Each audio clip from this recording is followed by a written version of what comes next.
Hello, Tribesters and conscious working community. So I have the pleasure of welcoming Anthony Rhone in today's episode. Anthony has been practicing as a therapist for 18 years and has been with Nightingale Hospital London for over 10 years now. He has comprehensive experience and has an array of expertise and skills that enable him to practice using integrated therapeutic models that combine cognitive, behavioral, humanistic, and psychodynamic approaches. Yeah.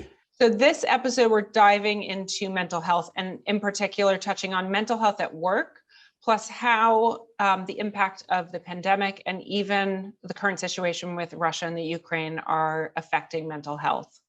I'm really excited about this conversation. I'm so pleased to finally meet Anthony, and I welcome you to this episode. Thanks, Anthony. Thank you very much, Brett. Thank you, and pleasure to be here, and thank you for inviting me. Yeah. So let's start just by setting the scene. Can you give us a quick summary of your background and expertise? Okay. So overall, probably about 30 years, I've been working in a combination setting, but which is working. Primarily, I started off working in a forensic setting, and that means working in Broadmoor, working with various places, working with certain client groups that has what we call comorbid issues, which is a mixture of maybe schizophrenia, anxiety, depression, and drugs and alcohol combined. And so I've been working in that kind of setting, and I now work more in a private setting with the, am I allowed to say the Nightingale Hospital? Yeah, Nightingale Hospital, and also working privately for myself. And so I also work within a team which works with other therapists, which we offer groups and coaching and all sorts of things to other people who are in need of support. And one of the things that have come up quite a lot is trauma in this particular time. Okay, interesting. I'm interested just thinking about the past 2 years, the pandemic, and has that shifted your patient profile in any major way? What it's done, if that's shifted it in a way in which it's elevated the anxiety and also the depression that comes from that. Also, if there are people that have past issues around trauma, it's kind of elevated that, because in the sense that there is an existential threat, isn't there? There's an uncertainty, which is the core point. People are uncertain about what's going to happen, and they feel no longer in control of their lives. So that's a major issue for people. Can you describe trauma? I think people get a little bit confused on how it's defined. So when you're talking about trauma, what is that specifically? So there might be a major event or a significant event that has affected the well-being, the psychological well-being, the physical well-being, or the overall well-being of that person's life. So therefore, it could be a threat to life, a threat that might have been abuse, a threat that could involve something else that they feel is going to happen to them. And what it causes within the psyche of the person, it causes them to feel a great anxiety, a massive feeling of being overwhelmed by something. And how they do it is that sometimes people contain it or try to cope with that particular trauma by using other things like substances or medication. Sometimes when they come to when they come to the clinicians, people might prescribe medications, but people primarily try to use coping mechanisms. Right. Yeah. And does that can the trauma get trapped deep down without you recognizing it, and things like the pandemic then open it up? Have you seen? Yeah. So what happens is with this thing called complex trauma. Complex trauma is where they might have something that's happened to them and they've pushed that down. And then another threat has come along, which has exacerbated the original trauma and also a new one. And so it feels now really, really overwhelmed. And sometimes people say, I don't know why, I'm really, really concerned by this particular situation because I can't really manage it. And it's because the original trauma has been kind of, erupted by that. Okay. And this obviously has an impact on a lot of things, but I want to talk specifically about mental health. So that's obviously a really big category. Is there a way that you actually break it down into, I don't know, different segments, or how you approach it? Yeah, well, usually when somebody comes for a session and they're trying to explore a pathway in which they can find some ways to support themselves and also to support people around them, it usually comes in various different categories. It could be anxiety, it could be depression, it could be trauma, it could be all sorts of things, and usually it manifests itself in terms of their behavior. So their behavior might be exacerbated in a way in which they might be aggressive, or they might be reclusive, or they might act in a certain way. So the part of someone like me would be to unravel what those things might be, related to the mental health spectrum, if you like. Yeah. Yeah. So mental health, as you rightfully say, encompasses a wide variety of things, but we have to extract what exactly that thing is. And so we do a lot of work with businesses, and lots of our tribe members and our audience are business professionals. A lot of businesses are actually obviously looking at mental health and trying to support their employees. A lot of what we're trying to offer our audience are some ideas on how we can address it. So are there some tips or easy access techniques that if someone's experienced any anxiety, they could introduce? Yeah, well, I mean, the one that is probably widely used is about breathing, and is about trying to, in some ways, regulate the dysregulation in their body. So the autonomic system, that makes us breathe, flight and flight, and all of these kind of things. What happens is that the system becomes really, really, really out of sync because something has generated something in them that makes them feel as though they are out of control. And so breathing, having some form of outlet that gives them, like, for example, they might go for a walk, or they might talk to someone that they find is comforting. They might do something that they find is relaxing for them. But the form is to take away the sense of not being in control. So anyway, any mechanism that they can find that they can use that is appropriate, obviously, is useful. So it will be breathing, mindfulness, relaxation. It will be even drawing. And now what seems to be a particular thing is the colouring in books. Colouring in books for adults seems to be quite. Well, that's actually quite interesting, because we have two boys, and actually both of our sons really enjoy coloring, and it calms them. We found that it calms them down and can get them a little bit more focused. So that would make sense that it would do the same thing as an adult as well. Yeah. So they now have adult colouring in books because of that. Yeah. So it's really good for someone who can't move out or is not mobile. It's for them to find some ways in which they can distract, but find a calming relief to what's going on for them. It sounds like there also needs to be a bit of self-awareness, and how challenging is it for someone to be if they're in that state, they're obviously not necessarily aware in that moment. So how do you work with someone to help them achieve awareness? So there are various ways. I mean, one can be that you try to get, for example, there's a CBT for dummies, right? Which is about various different techniques that people can use to kind of calm down or try to calm down in that moment. Now, I'll get your point, Ray, is right, is that when people are caught or captured by a particular event, they're not thinking about, oh gosh, I've got to breathe properly and all the rest of stuff. So it's usually you recount what particular features might be triggering for them. Yeah. So it's the triggering events, things that if they can preempt those things and they are aware of those things, then they can start to do something before they're captured by that particular event. That makes sense. Yeah. Yep, that does make sense. Yeah, it's like tapping into it. It might happen after, but Yeah. then you make note of what it was that set you off so you can try to Yeah. address it going forward. Yes. Yes. Yes.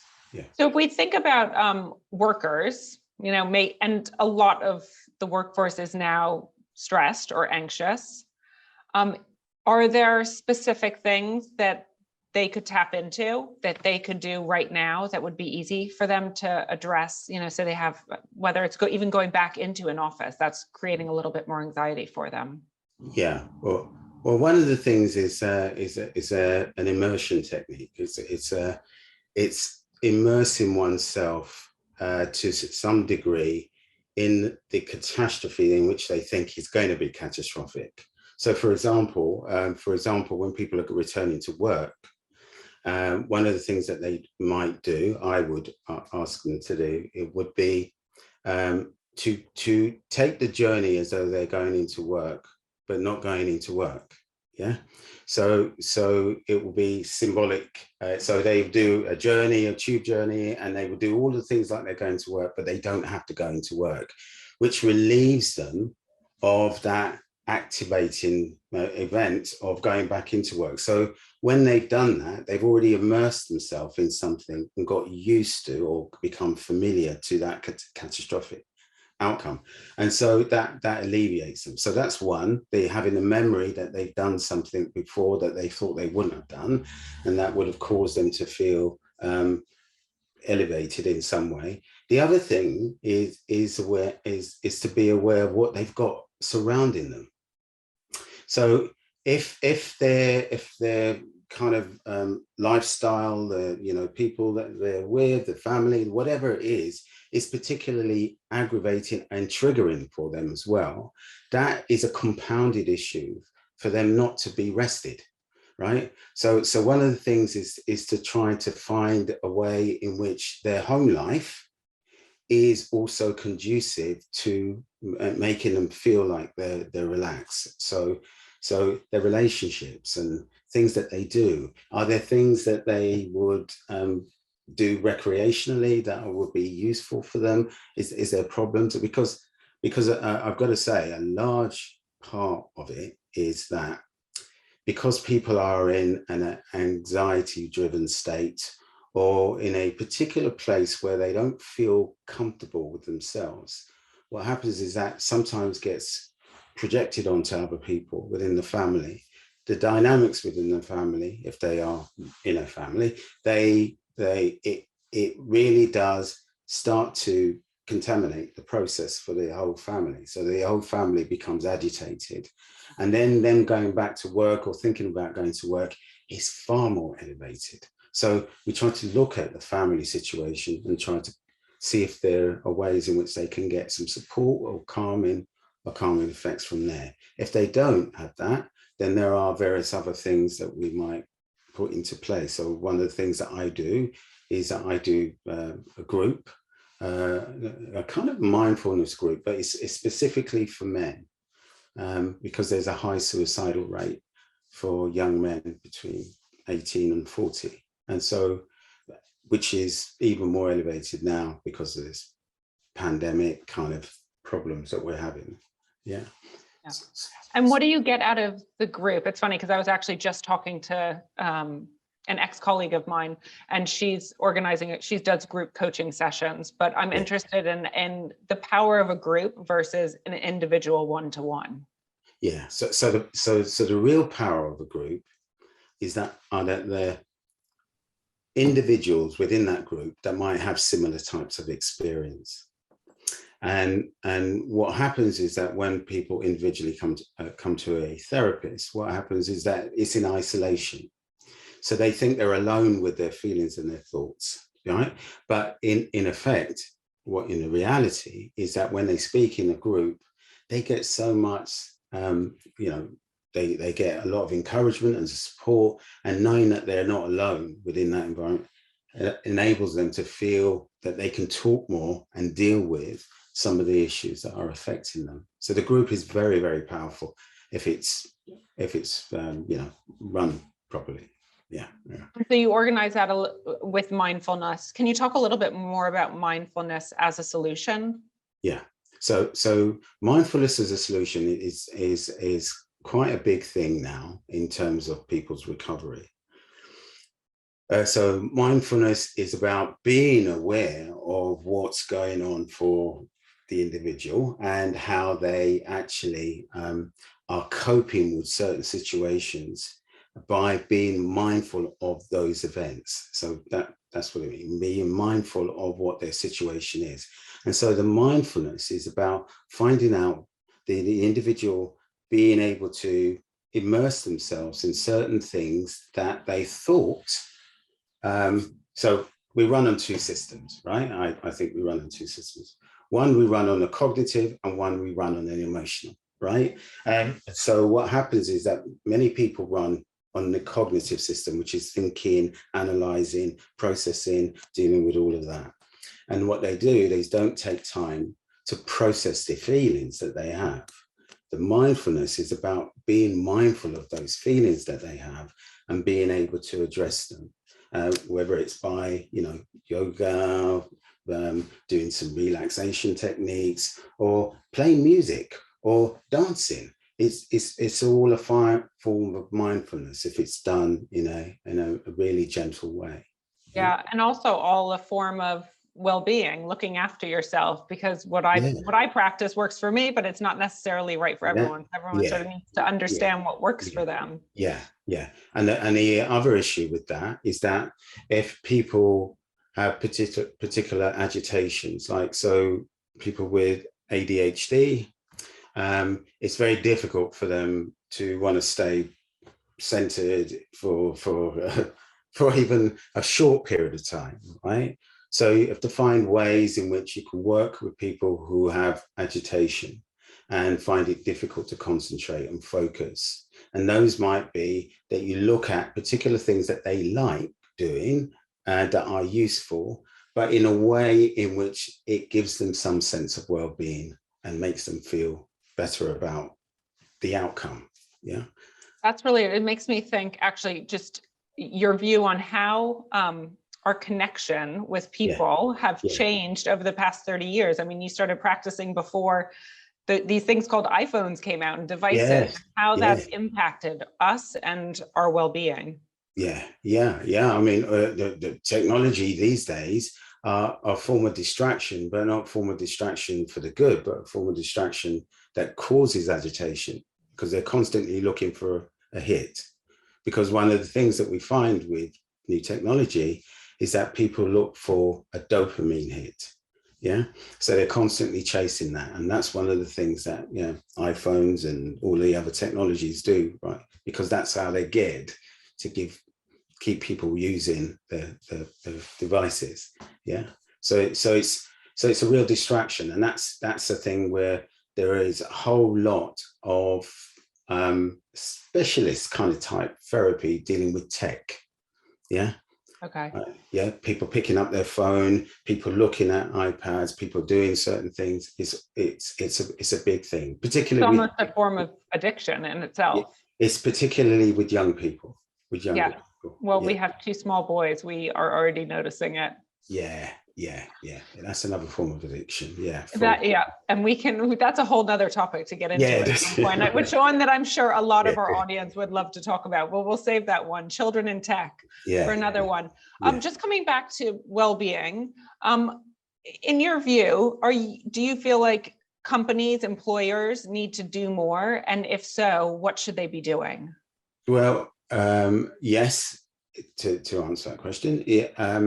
A lot of people, a lot of employers now have investors in people, and they try to have, they have various different things, facilities where they offer people like myself, or they have consultant psychiatrists or psychologists that might be able to offer their employees some kind of support. But really, what I've found working with a lot of corporate clients is that people are anxious about competing. And they're anxious about competing because the system is geared, when we understand it, when there's a really commercial system in which they're working, they're competing against everybody else. And so what happens is, if they're anxious, they can't show their anxiety. And what happens is that they keep doing what they have to do, or feel that they have to do, until it gets to a point where they no longer can do it. And then it becomes a problem. It becomes a problem for organizations, but it certainly becomes a problem for the individual. And so one of the things would be is to find ways in which organizations can process how people are doing whilst they're in the job, right? But here's the problem. The problem is, who can they trust to say, listen, I am feeling particularly down, because it's not seen as person being strong enough or capable enough, and so people are reluctant to do that. So if there were forums in which people felt that they could go to, maybe in-house, maybe somewhere else, where they could drop into and just have sessions of mindfulness or something else before they become overwhelmed, I think it would take off a lot of the pressure that people have in terms of performing at work and in work. Yeah. So I think there are things that they could do which are preemptive rather than reactive. Yeah. And actually, that we're seeing a lot. There is much more reaction now, and wanting to, you know, rather than trying to be proactive about whatever's out there. Yeah. How has your attitude to personal well-being changed over the past 2 years during the pandemic? Wow, it's a good question. It's changed a lot. It's changed a lot because you now see that there is no real certainty about what we do, right? And combined with that is that we all collectively are in it together. Yeah. So what it does, it allows conversations to happen on a more of a transparent level, where people are talking about, oh gosh, you will know, Anthony, how this feels because of blah, blah, blah. And I would say, yes, of course, I do.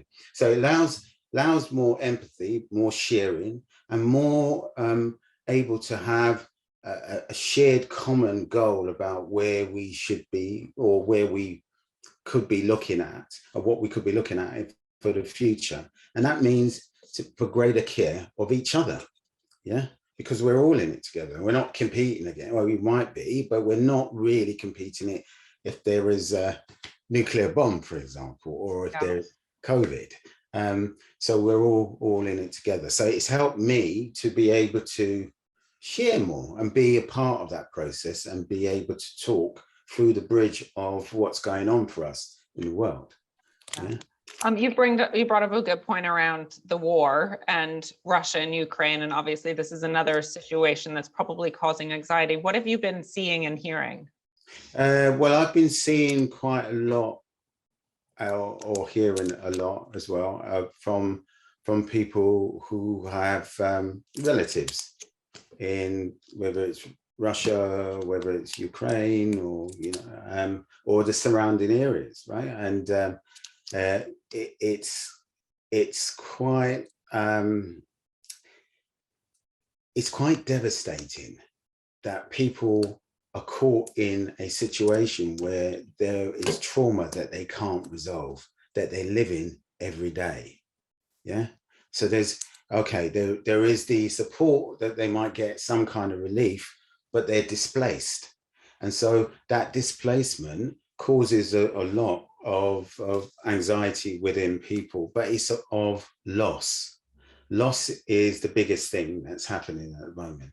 Whether there's a living loss is where, you still have people in your life, but you are not in contact with them. And then there's the obvious loss, the where people lose relatives or loved ones. Yeah.